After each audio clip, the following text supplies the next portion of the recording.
Gunnar, það er 1-1 niðurstaða, gera fyrir þessu greiðlega svekkjandi úrslit. Já, þetta er svekkjandi, en mér fannst þetta bara vera þetta var jaft, þetta voru bara liðin voru að gera bara vel, komu svona kaflaskipti í leiknum svona þar sem þeir voru aðeins meira onna og svo komu næsta kaflaskipti þar sem við vorum meira onna og ég er bara ósáttur við það, þetta er, 88. 7. mínútu eða hvað þetta er, sko, að ná ekki að halda þetta út allavega, þess að það komið þangað, þeir náttúrulega voru búin að fá færi líka, við vorum líka búin að fá fullt af dauðafæri sem ég er mjög ósáttur með að hafa ekki klárað þennan leik bara 2-0 og þessi leikur er búinn. Þannig að ég er mjög ósáttur við það, að við höfum ekki haft nægilega mikið fókus til að klára þetta almennilega og en rís voru rís, það er bara áfram næsta leikur. Eins og segja, það fenguðu alveg ykkur færi til að auka í fórustekkarinn í kvöld. Fannst þér svona vanta drápsæðli í lið? Já, vantaði eða bara meiri fókus í þessu færum. Ég veit ekki hversu oft við komumst hann upp það sem var bara einn cutback sending eða bara sending á næri hvernig svo er og það var einhvern veginn eins og vantaði 3-4 cm í hvert einarskipti og það er bara, fyrir mig er það bara fókuslevel var ekki nægilega hátt til þess að gera þetta þá 3 cm betri sendingu til þess að við skorum og það er bara brútal, ég meina þeir fá núna kjaftinn í lokin að fá jöfnunarmarki á sig og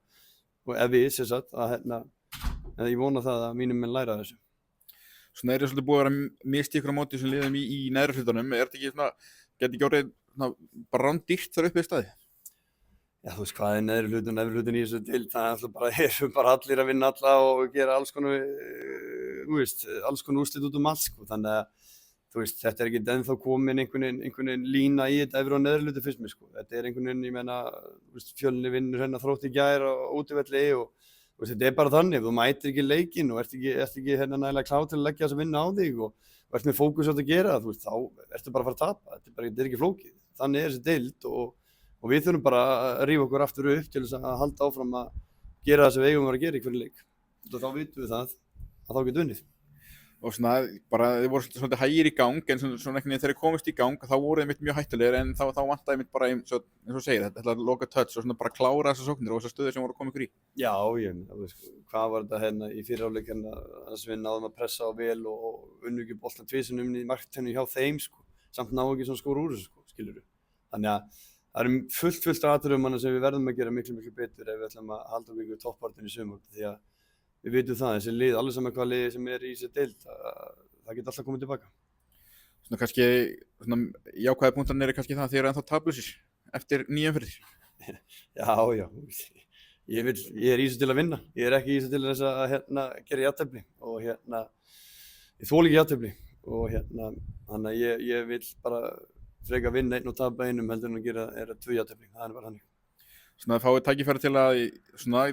skrifa söguna eitthvað leyti í næstu umferð þegar maður mæti Keflavík á heimavelli, hafi aldrei unnað í deildarleik, er það svona eitthvað sem gefur ykkur eitthvað svona gott motivation fyrir þann leik? Já, menn það hlýtur að vera, ég trúi ekki öðru en að menn sé ekki tilbúin í að leggja þetta ekstra á sig sem það þarf að gera til að vinna liðið eins og Keflavík, þeir eru með frábært lið og mjög vel mannað og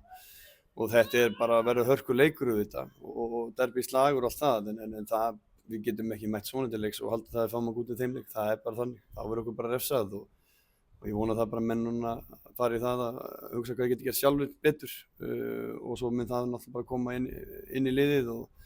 þá náum við svona eins og að refsa þá þessu liðin sem við eigum að refsa þegar við fáum tækifæri til þess. Og svona aðeins bara þig sjálfan, þitt nafn hefur svolítið borið á góma í tengslu við að starfa upp á Skaga,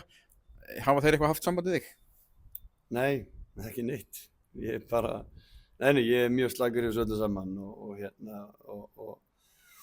þannig að ég er bara ekki neitt að pæli, ég er bara í vinnu hjá Njarðvík og er bara í því og reyna að gera mitt besta í því að reyna að halda þess áfram þessari vinnu sem búin að vera í núna í 2 ár og en það er bara eins og segið, bara fókusin er á það sem við erum að gera og það er bara áfram gakk í þessu og við þurfum bara að vera klárir í næsta leikum til Keflavík út af því að það er leikur sem við ætlum að vinna. Takk fyrir.